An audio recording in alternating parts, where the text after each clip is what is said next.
سلام دوستان قند، با یک خبرشوی دیگر از فانوس خوش آمدید.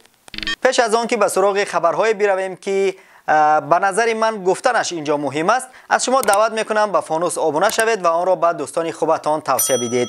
فکر و اندیشه و ارائه‌تان را هم بنویسید. از همراهیتان خوشحالم. رفتیم. شهردار خاروق از محمد باقرov خواسته است که به مقامات تسلیم شود. رضا نظرزاده شب 6 فوریه در یک مراجعت که تلویزیون بدخشان نمایش داده است، از محمد باقرov سرکرده گروه متشکل جنایتی خاروق بالا نام برده است و طلب کرده است رفته طبق طلبات قانون برای فعالیت کردهش پاسخ دهد. مقامات محمد باقرov را در لطوکوب لطفالله نوروزوف سردار ریاست معارف بدخشان متهم می‌کنند.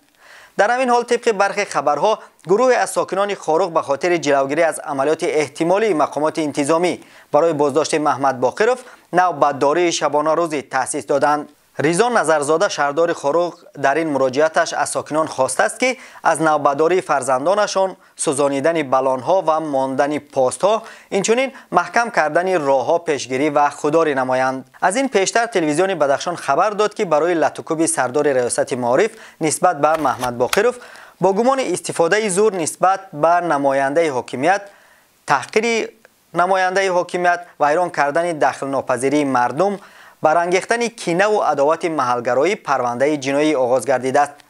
در همین حال برخی رسانه‌ها نوشتند به محمد باقرov و 6 ساکن دیگر خاروق برای تسلیم شدن به مقامات 1 هفته مهلت دادند. یک بار دو نهاد حفظ حقوق تاجیکستان در دوشنبه و در حبس پیشکی بودن امردین علوتشویف را تصدیق کرد، اما با یک کمی تفاوت. وزارت کارهای داخله گفت علوتشویف خودش به تاجیکستان آمد و بازداشت گردید، اما دادستان کل کشور تاکید کرد او با درخواست تاجیکستان در روسیه بازداشت و استرداد شد. وزارت کارهای داخله میگوید نسبت به امردین علوتشویف با ماده گروگانگیری، از آزادی محروم کردن و دیگر عملهای خصوصیت جنایی داشته پرونده باز شده است. امردین علوتشویف که از او یکی از لیدران غیر رسمی بدخشان نام برده می شود، اولهای ماه ینور در روسیه بیدرک شد. پیشتر وزارت کارهای داخله در پاسخ به خبرهای نشر شده در رسانه‌ها و شبکه‌های اجتماعی که ادعا می‌شد علوتشویف را به تاجیکستان آوردند، واکنش کرده آن را بی اساس خوانده بود. هم وزارت کارهای داخله و هم دادستانی کل خبری در تاجیکستان بودن علوتشویف را در یک روز 2 فوریه تصدیق کردند و شاید دلیل یکخیله نبودن معلومات این دو نهاد در مورد شیوه حضور علوتشویف هم همین باشد که یکی میگوید خودش آمد و دیگری میگوید استرداد شد. 2 فوریه تنها با اظهارات وزارت کارهای داخلی و دادستانی کل تاریخی نشد. امروز شریف برای ژورنالیستان از آن جهت تاریخی خواهد بود که یک بار 13 نهاد نشست خبری برگزار کرد. پالاتای حساب، وزارت کارهای خارجی، وزارت مالیه، وزارت رشد اقتصاد و سودا، وزارت صنعت و تکنولوژی‌های نو، وزارت عدلیه، وزارت کارهای داخلی، پروکراتورای گنرالی، سود عالی، کمیته انداز، بانک ملی، اگنتی نظارت دولتی مالیوی و مبارزه با کروپسیا، اینچنین خدمات گمرک، همه نهادهای مهم که منطقاً باید ژورنالیستان با سوالهای زیادی به نشستشان حاضر شوند. شوخی‌های هم نوشته بودند که ژورنالیست برای اشتراک در همه این نشست‌ها باید آدم عنکبوت یا چلوک پاوک باشد. مسئول نقشه‌بندی این نشست‌ها شاید همین چیز را به نظر گرفته است که 5 نشست نهادهای خیلی مهم را در 1 ساعت گذاشته است. در چنین حالت نه چلوک پاوک و نه سوپرمن بودن هم به ژورنالیست کمک نمی‌کند تا در تمام نشست‌ها حضور پیدا کند. در چنین شرایط بهتر می‌بود اگر تمام نهادها نشست‌های خبریشان را در 1 روز و خوبتر می‌شد در 1 ساعت می‌گذاشتند و با همین جان ژورنالیست‌ها هم خلاص می‌شد و جان منصبداران نشست آرا هم، و تا نیم سال دیگر همه به قول دمی بیغم می‌زدند. اما نشست وزارت معارف هرچند در آن روز تاریخی برگزار نشد، ولی جناب وزیر آن را تاریخی کرد.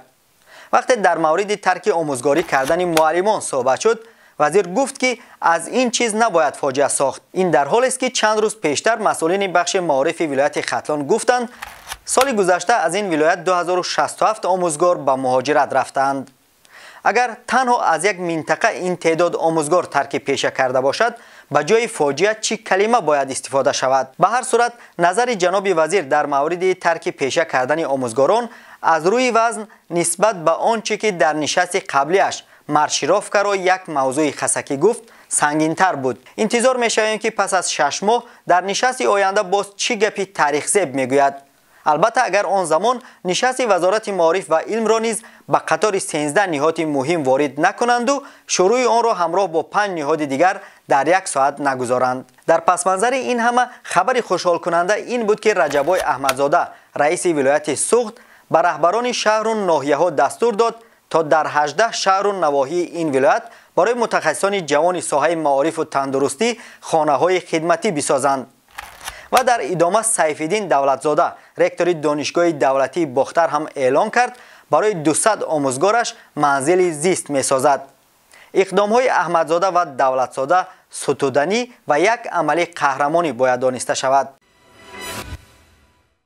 بالاخره در ساختمانسازی شاهد خلاقیت یا کریاتیو هم شدیم. سرایست معماری و شهرسازی شهر دوشنبه لایحه انگاروی بینای قصر فرهنگ پایتخت را معرفی کرد که از بیناهای معمولی فرق کننده است.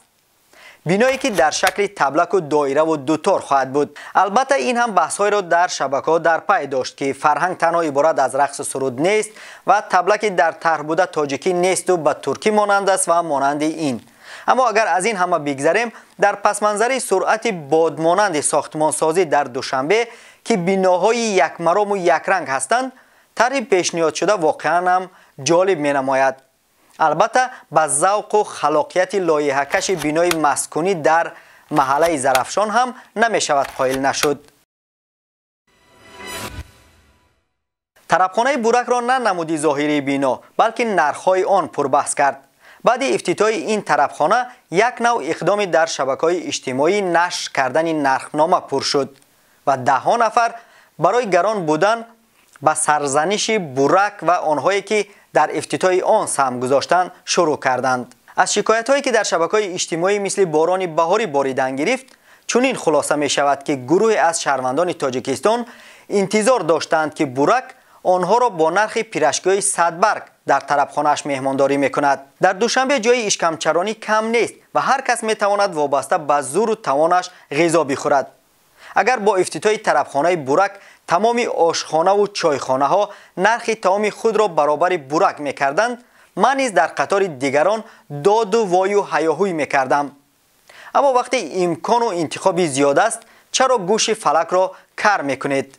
چند نفر نوشتند که با این نرخ آسمانی معلمان بیچاره به بورک رفتن نمی‌توانند. عزیزان من، شما سراغه را نادرست گرفته اید. بورک به معاش پایین معلمان هیچ ارتباطی ندارد. تاجیکان حکمت خوبی کلاسیکی دارند. دوای سگ گزنده همسایه این است که به خانه‌اش نمیروم و از گزند امین میمانم. شما هم به خاطر آسیب ندیدن جیبتان به بورک نروید، هم جیبتان امین میماند و هم عصبهایتان قرار میگیرند. گذشته از این بورک یک برند معروف است و طبیعی است که نرخ آن گران می شود. چرا از صاحب لکسوس نمیخواهید که نرخ آن را برابر با آپل کند؟ یا چرا از شرکت اپل تقاضا ندارد که نرخ آیفونش گران است و معلم بیچاره نمیتواند با 1 ساله معاشش صاحب آن شود؟ یا وقتی یک شرکت که در چند نقطه یگانه راه زمینی پیوند کننده 2 منطقه مهم کشور دروازه ها چسبانیده از هر واسطه نقلیات پول میگیرد، ارزش گذشتن از آنها را بالا برد، همه آن را یک امر طبیعی دانستند. اما در برابر نرخ غذا در حالی که صدها انتخاب دیگر برایشان وجود دارد، غوغا و واویلا سر میدهند. معلوم می شود که برای گروه از هموطنان حرف شکم مقدم‌تر است. با امید سیری و پوری خاندان هر کدام شما تا خبرشوی دیگر سربلند بمانید. خیر.